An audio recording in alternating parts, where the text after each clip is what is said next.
এই যে কেন রাগ উঠবে না? না পাচ্ছি গেড়াইতে, না পাচ্ছি কি করতে।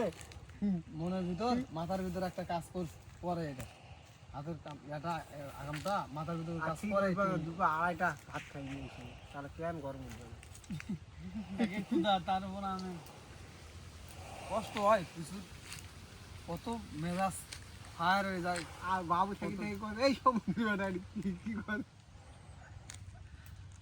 কল দিবে চাই নই একবার কল দাও মনে ওরা তো কল দিবে মনে তো তোর ছেড়ে তো টাকা এক ঢোক যাওয়ার ফুরিও না, আমি বুঝতে পারি হবে না। বাবু কত কল দি রে ওই মাথা আর মুই এই মাথা। না যার যে যার জিনিসের গোড়ায় যে যার যেটা থাকে ওরই ফিকির থাকতে হবে, বা আরেকজনের তো ওর ফিকির তো আম নিয়ে ও তো স্প্রে করা নিয়ে এদিকের ফিকির একটা দিয়ে রাখলে তো ওর আর কাজ হবে না। আর এমন টাইম হয়ে গেছে ওই ব্যাটারিও উঠে নিয়ে আসি মোটর এই ফিতে টিতে সব গুছা